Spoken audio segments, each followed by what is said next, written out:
Kumusta kaibigan? Ang kwento nating itatampok ngayon ay ang pelikulang Shrapnel. Nagsimula ang eksena kay Sean, isang ama na labis na nag-aalala para sa kaligtasan ng anak na babae, dahil ito ay nawawala mahigit 3 araw na ang nakararaan. Ng mga araw na iyon, siya ay nasa Mexico, naghahanap siya sa isang lugar na puno ng mga inabandonang lumang kotse, dahil nakatanggap siya ng isang lead na posibleng ang kotse ng kanyang anak na babae ay maaaring naroroon. Sa dami ng kanyang mga sasakyang nakita, sa wakas ay nahanap niya ang kotse ng kanyang anak na nasa maayos na kondisyon. Wala namang makikitang mga ebidensya dito na nagpapahiwatig ng masamang nangyari sa anak, maliban sa eyeglasses ng kanyang kaibigan. Agad na ipinaalam ni Sean sa lokal na pulisya ang tungkol sa kotse. Ngunit pagbalik nila sa lugar ay wala na ang sasakyan. Nagduda naman ang isang pulis na nagngangalang Hector Montoya sa kanyang report. Naghihinala ito na maaaring siya ay nagsisinungaling lamang. Binalaan din siya ng pulis na umalis na lamang dahil pinasok niya ang lugar ng walang pahintulot na maaaring magdulot sa kanya ng problema. Mabigat ang loob na bumalik si Sean sa kanyang bahay. Naninirahan siya kasama ng kanyang pamilya sa isang farm malapit sa border ng Texas. Pagdating sa bahay, masama ang loob sa kanya ng kanyang panganay na anak na babae. Sinisisi siya nito dahil hindi niya naprotektahan maigi ang kanilang pamilya. Sinubukan naman ng kanyang asawang si Susan na pag-aanin ang kanyang loob. Gayunpaman, nananatili pa rin siyang balisa tungkol sa pagkawala ng kanilang anak na babae. Sinabi niya sa asawa na malaki ang kanyang mga pagdududa sa mga pulis at plano niyang i-report ito sa konsulado. Kinabukasan, bago pumunta sa konsulado, binisita siya ni Max, isang kaibigan at dating kasamahan sa militar ni Sean. Sa kanilang pag-uusap malalaman na isang dating colonel mula sa isang Special Forces unit si Sean, na kilala sa delikadong misyon tulad ng pagpatay, pagmasaker, at pagdeterminate ng mga kriminal. Nag-alok si Max ng kanyang tulong sa paghahanap sa anak ni Sean, na nagpapakita ng tunay na pagmamalasakit sa pamilya nito. Sa kabila ng pagpapahalaga sa pag-aalala ni Max, tinanggihan niya ang kaibigan at pinili na huwag nang isali ito sa paghahanap sa kanyang anak at piniling harapin itong mag-isa, dahil alam niya na mas malupit ang pamamaraan nito sa mga kaaway dahil nakasama niya na ito sa mga misyon sa nakaraan nilang pagsasama sa militar. Sa opisina ng konsulado, kasama ni Sean ang ama ng kaibigan ng kanyang anak, at sinabi na ang kanyang anak ay hindi nawala ng mag-isa kundi kasama nito ang kanyang kaibigan. Idinetalye ni Sean ang mga kaganapan, at ipinahayag ang kanyang mga pagdududa tungkol sa 2 Meksikanong pulis na sangkot sa kaso. Bilang isang konsul mula sa bansang Mexico, sinabi nito ang mga posibleng nangyari at problemang kinakaharap nila laban sa mga pagdukot at pagpatay ng isang organisasyong kriminal. Bilang dating militar, alam ni Sean ang mga kasalukuyang nangyayari sa paligid, lalo na tungkol sa isang gang o organisasyong kriminal na pinamamahalaan ng isang dating mersenaryo na nagngangalang Victor Garza. Dito ay naging mas komplikado ang sitwasyon habang mas malalim na sinisiyasat ni Sean ang pagkawala ng kanyang anak. Si Victor ang pinakakilala at iginagalang na pinuno ng gang sa Mexico. Sinabi ng konsul na maaaring kinidnap ng mga tauhan ni Victor ang kanyang anak, at makikita sa mukha nito ang pag-aalala. Sa pagharap sa delikadong sitwasyon, inirekomenda ng konsul na tanggapin ang katotohanan at talikuran na lamang ang kaso kung gusto pa niya ng mapayapang buhay. Gayunpaman, sa mga sinabi ng konsul, lalo niyang naintindihan kung gaano kapanganib ang sitwasyon ng anak at ang dulot ni Victor na kapahamakan. Inilarawan ng konsul ang maraming kakilakilabot na gawaing nauugnay kay Victor, tulad ng pagpatay sa isang magaling na hepe ng pulisya, ang pagkawala ng 400 mamamayan ng Mexico, at iba pang mga krimen. Ang mga ito ay ginawa ng mga grupo ni Victor, na pangunahing binubuo ng mga dating mersenaryo. Samantala, naging isang headline news naman sa radyo at TV ang kaso ng anak ni Sean na dating colonel. Si Sean at ang kanyang asawa ay pumayag na ma-interview ng media. Makikitang umiiyak ang kanyang asawa, samantalang si Sean ay nagpakita ng determinasyon. Nangako ito sa kanyang anak na maging matatag at maghintay, at nangakong ililigtas ito anuman ang mangyari sa lalong madaling panahon. Samantala, habang nagsasalita si Sean sa harap ng media, makikitang palihim na nanonood si Victor Garza. Napagtanto niya na ang isa sa mga batang babae sa kanyang kustodiya ay anak ng isang dating US Colonel. Ang kaalamang ito ang nagpaalarma sa kanya. Naisip niya na maaaring masira ang kanyang mga negosyo sa ilang mga kasosyo sa Amerika, lalo na kung paigtingin nito ang investigasyon. Mabilis na kumilos si Victor, na nag-aalala sa epekto nito sa kanyang mga operasyon, may tinawagan ito sa telepono at pinahuli ang 2 pulis na nauugnay sa pagkidnap sa anak ni Sean. Handa namang pagbayaran ng mga ito ang kanilang nagawang pagkakamali. Dito malalaman na si Hector Montoya at ang kanyang partner, ang dumukot sa anak ni Sean. Ito ang mga pulis na nakausap ni Sean sa nakaraang eksena. Nang makaharap ito ni Victor, galit na galit ito sa 2 pulis dahil sa pagdadala ng maling babae. Alam niya ang malubhang epekto ng pagkakamaling nagawa ng mga ito, hindi na niya pinatagal pa, pinatay ng isa sa kanyang tao ang isang pulis na partner ni Hector. Gayunpaman, binuhay niya si Hector, inutusan ito upang dakpin si Sean at dalhin sa kanya. Bukod dito, gumawa si Victor ng mas matinding hakbang para protektahan ang kanyang mga interes. Inutusan niya ang kanyang kapatid na si Carlos na ipadala ang kanilang pinakamalupit na mga mersenaryo sa Texas, na may nakakatakot na misyon, ito ang patayin ang buong pamilya ni Sean. Samantala, napag-usapan ni Victor at Carlos na kailangan nilang patayin si Sean at ang pamilya nito ng malupit sa publiko. Gusto nilang ipakita na ang kanilang kapangyarihan ay hindi limitado sa isang maliit na gang lamang. Nais nilang ang brutal na pagkilos na ito ay malawak na makarating sa media, upang magtanim ito ng takot at paggalang sa kanila, kabilang ang mga pulis, sibilyan, at maging ang iba pang mga kriminal.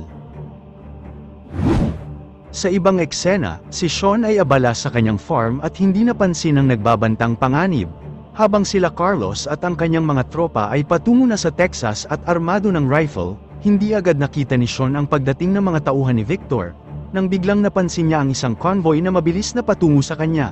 Si Sean ay nagmadaling pumasok sa loob at agad na sinabi sa kanyang asawa at anak na magtago sa itaas dahil naramdaman niya ang paparating na panganib.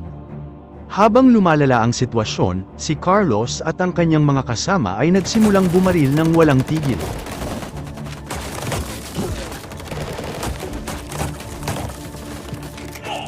Ang tunog ng putok ng baril ay umabot sa kabilang bayan at mabilis na nag-alerto sa isang lokal na sheriff, na hinto naman sa kanyang pagkain ang sheriff nang malaman ang tungkol sa panganib, at agad pumunta sa pinangyarihan. Si Sean, sa kabila ng kanyang mga kasanayan sa pakikipaglaban, ay nagawang pasukin nila Carlos ang kanyang tahanan.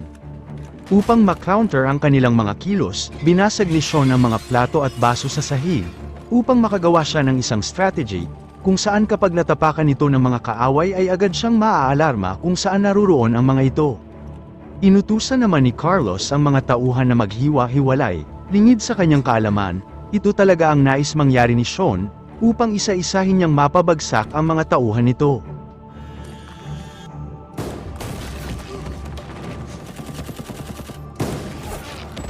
Ang pagkakamaling yun ni Carlos ang naghudyat para kay Sean upang makadiskarte ng malupit. Kung ang ginawa nila ay sabay-sabay na umatake, malamang na maiba ang kapalaran nila. Pumabor naman kay Sean ang mga sumunod na nangyari. Sa itaas na palapag, sinabihan ni Sean ang kanyang asawa at anak na tumakas sa bintana. Samantala, pinaakyat ni Carlos si Hector Montoya sa hagdanan upang hulihin si Sean, ngunit kabaligtaran ang nangyari at siya ang nahuli nito, kung saan pinatay niya ito nang walang sabi-sabi. Ilang sandali pa ay nagawa ni Sean na mailabas ang kanyang pamilya sa bahay habang paparating ang sheriff. Samantala, laking gulat ng sheriff nang makitang walang ulo ang katawan sa isa sa mga sasakyan na nakaparada sa lugar ni Sean. Hindi nagtagal ay nakipagpalitan siya ng putok ng baril sa mga tauhan ni Carlos na kasalukuyang lumabas sa bahay ni Sean.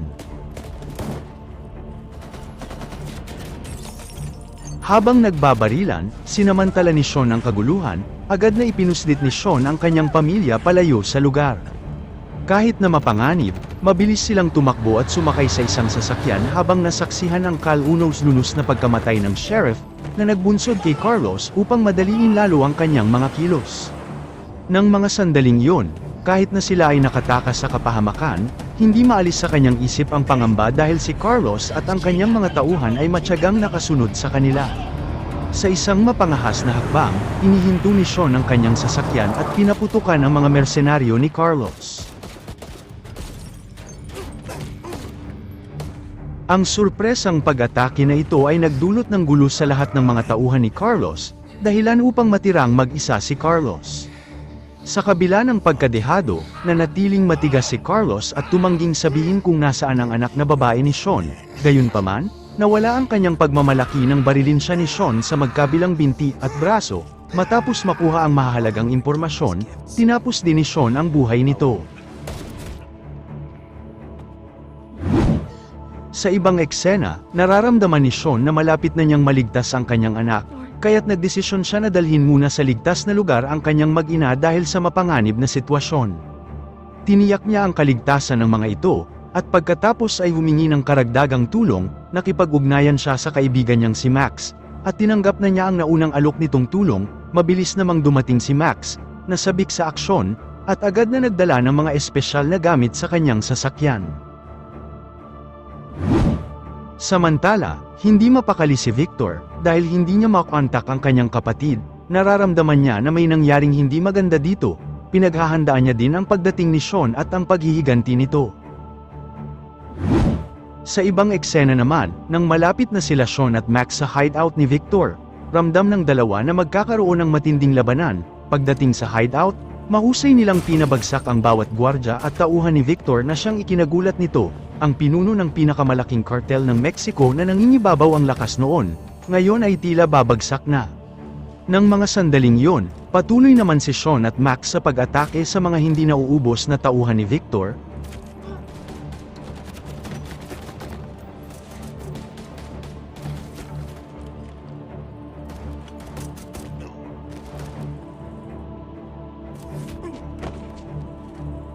At sa huli, napabagsak nila ito at nawala ang katapangan ni Victor.